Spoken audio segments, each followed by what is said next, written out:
দাদা, তোর মায়ের সম্পর্কে কিছু মনে আছে? বোন বাণীর কথাটা শুনে চমকে উঠল বিদ্যুৎ। বাণীর গলাটা কাঁপছে। কি হয়েছে তোর? উদ্বিগ্ন কণ্ঠে জানতে চাইল বিদ্যুৎ। বাণী আগের মতোই কাঁপা কাঁপা গলায় বলল, আমি ফোনে তোকে সব বলতে পারবো না, তুই শুধু বল, মাকে তোর মনে আছে? সত্যি বলতে কিছুই মনে নেই। আমি তখন মাত্র 2 বছরের, যখন তুই হলি, আর তার 1 বছর পর মা চলে গেল। আর বাবাকে? মানে? মানে আছে দাদা। তুই আমার সঙ্গে এক্ষুনি দেখা করতে পারবি কোথাও? এক্ষুনি? কেন? বিকেলে বাড়িতে গিয়ে না হয়? বাড়িতে সম্ভব নয় দাদা। একটা রেস্টুরেন্টে মুখোমুখি বসে বিদ্যুৎ আর বাণী। বাণীর মুখটা থমথম করছে। কি হয়েছে কিছুই বুঝতে পারছে না বিদ্যুৎ। কিছুক্ষণ চুপচাপ থাকার পর নীরবতা ভাঙল বিদ্যুৎই। কি হয়েছে তো বল, কি এমন কথা যা বাড়িতে বলতে পারবি না? বিদ্যুতের প্রশ্নের বাণীর গলার কাছটা একটু ওঠানামা করলো। তারপর বাণী নিজের ফোনটা নিয়ে একটা ছবি ঘুরিয়ে দিল বিদ্যুতের দিকে। চিনতে পারছিস? ফোনটা হাতে নিয়ে বিদ্যুৎ দেখল কোনো এক অ্যালবাম থেকে তোলা একটা ছবি। অনেক পুরনো হবে। দুটো একদম ছোট বাচ্চাকে দেখা যাচ্ছে। ছবিটা বেশ কিছুক্ষণ খুঁটিয়ে দেখার পরেই চমকে উঠল বিদ্যুৎ। আমরা? হ্যাঁ, আমরা। কোথায় পেলি এই ছবি? এটা তো আগে দেখিনি। একটা ঢোক গিলল বাণী।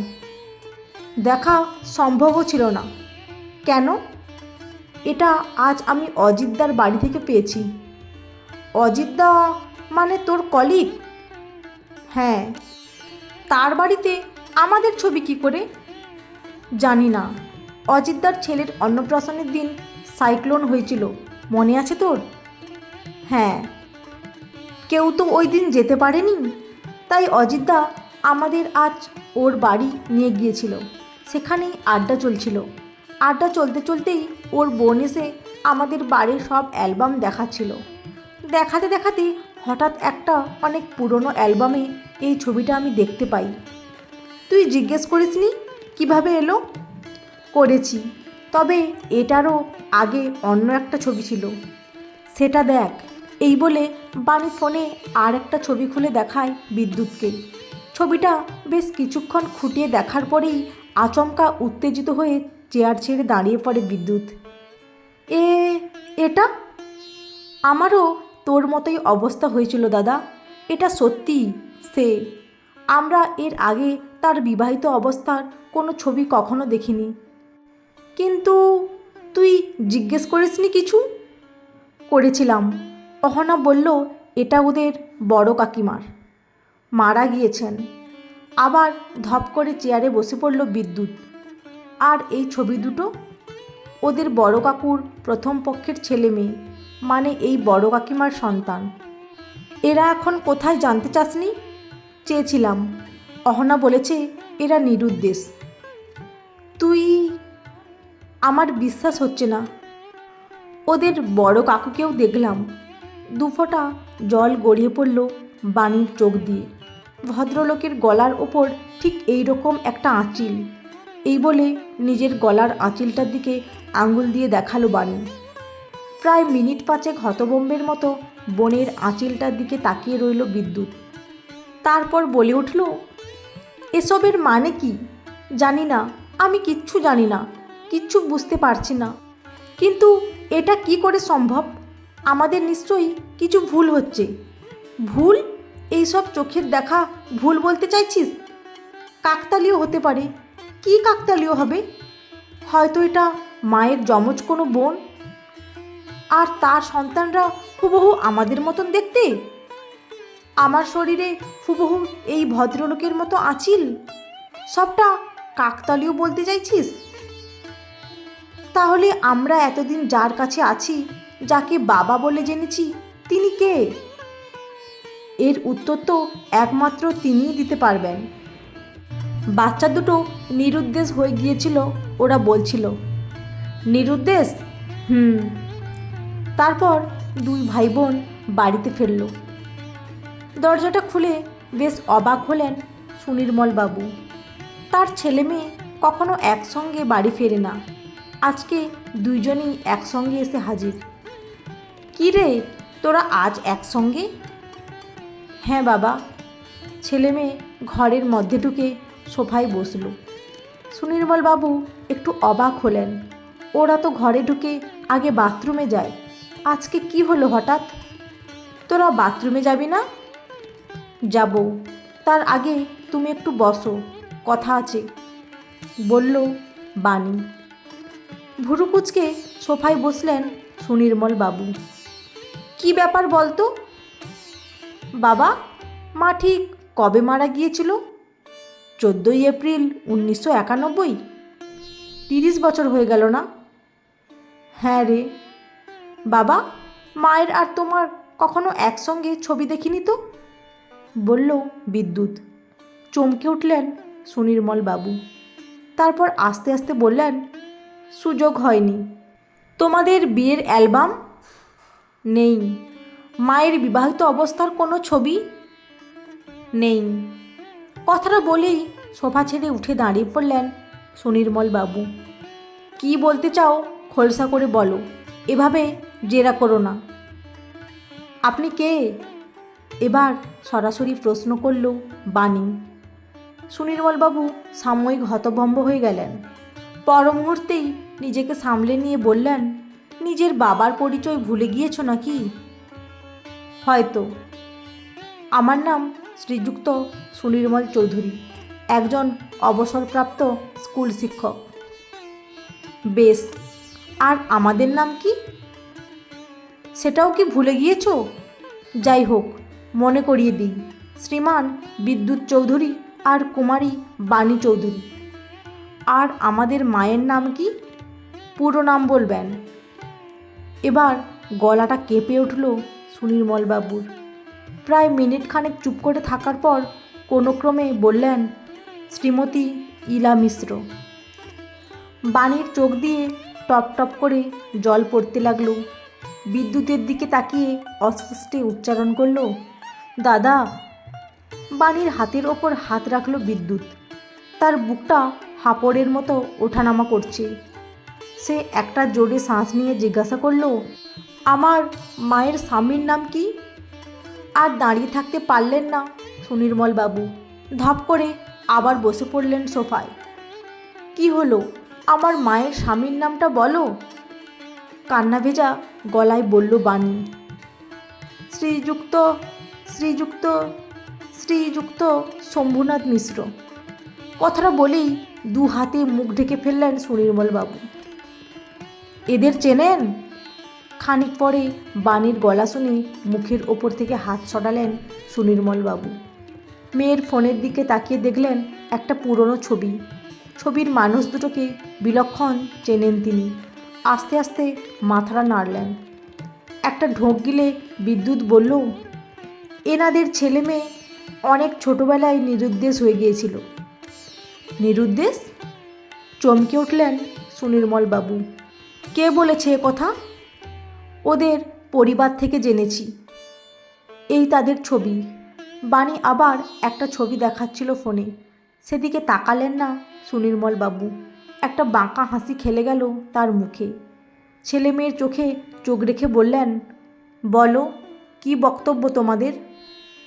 আপনি কে? আমরা আপনার কাছে এলাম কি করে? সে উত্তর দিতে আমি বাধ্য নই। আপনি বাধ্য। উত্তর না দিলে কিন্তু আমরা। তোমরা কি? কিছু একটা ব্যবস্থা নেব। এবার জোরে জোরে হেসে উঠলেন সুনির্মল বাবু। বাণী চিৎকার করে বলল, আমাদের মা মারা গিয়েছিল, কিন্তু বাবা বেঁচে ছিল। তাও আপনার কাছে আমরা এলাম কি করে? আর আমাদের বাড়ির লোক জানে আমরা নিরুদ্দেশ? এখন এত বছরের সম্পর্ক অগ্রাহ্য করে বাড়ির লোকের কাছে ফিরে যেতে চাও? আমি এতই খারাপ রেখেছিলাম তোমাদের? খারাপ ভালোর প্রশ্ন আসছে না, আসছে সত্যির প্রশ্ন। আমরা কি সত্যি তোমার সন্তান? হ্যাঁ, তোমাদের আমি নিজের সন্তান বলেই জানি, কিন্তু আজকে বলছি আমার রক্ত তোমাদের শরীর নেই।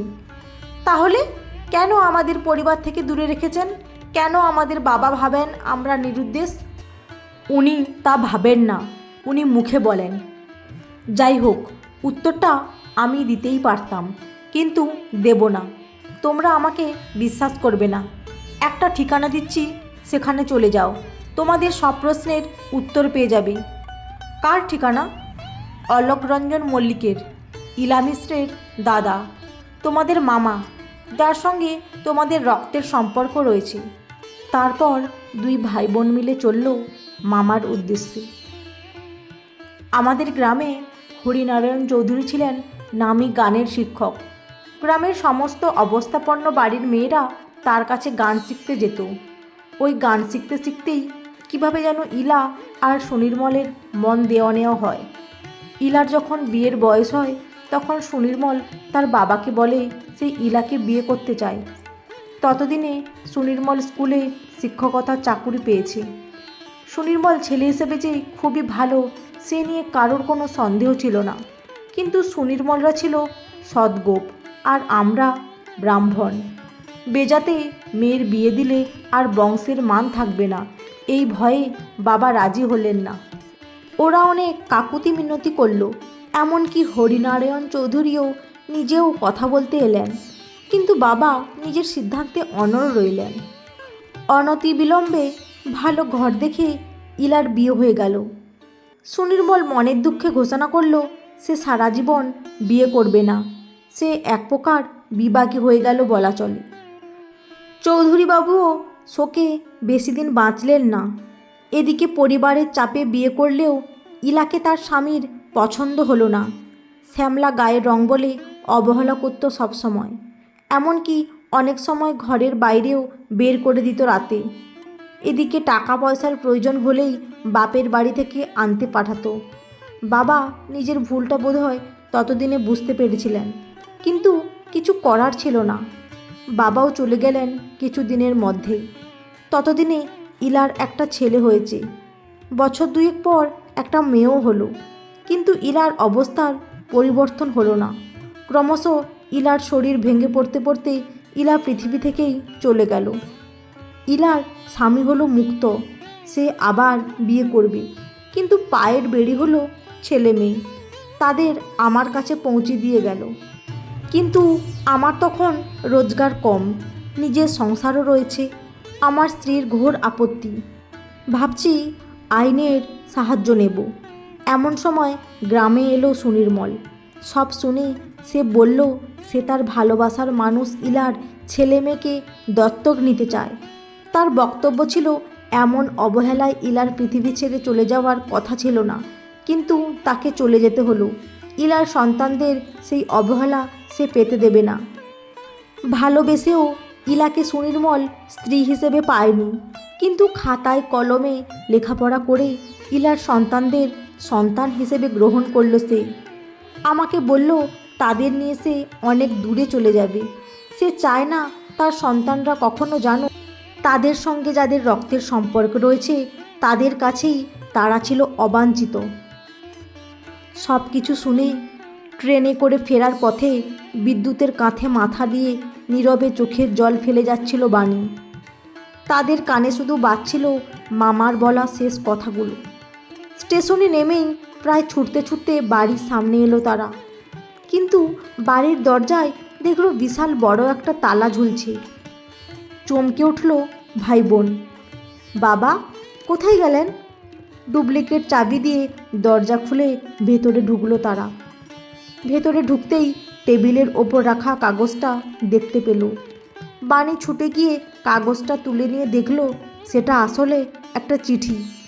বাণী পড়তে শুরু করলো।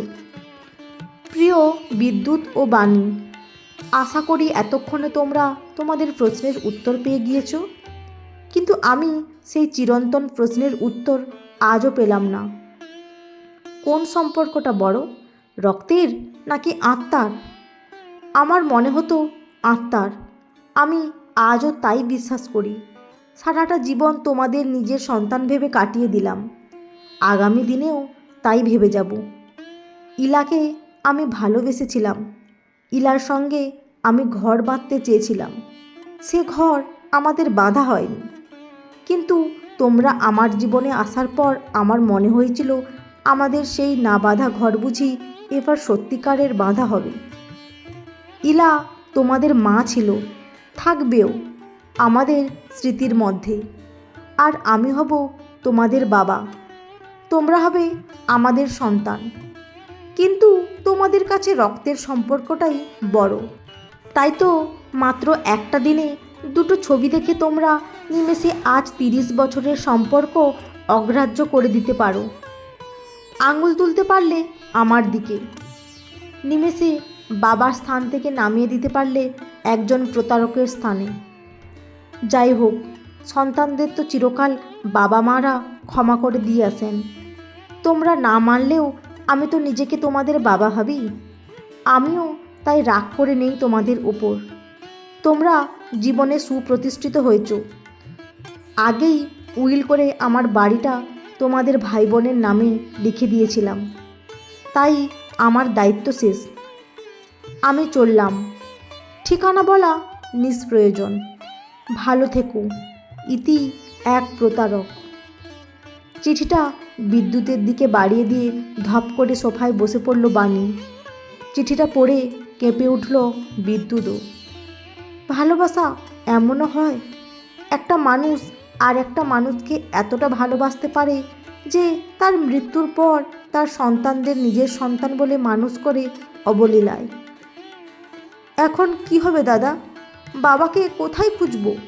বাবা যে বড় অভিমানী। আমি খুব বড় অন্যায় করে ফেলেছি দাদা। অন্যায় আমরা দুজনেই করেছি।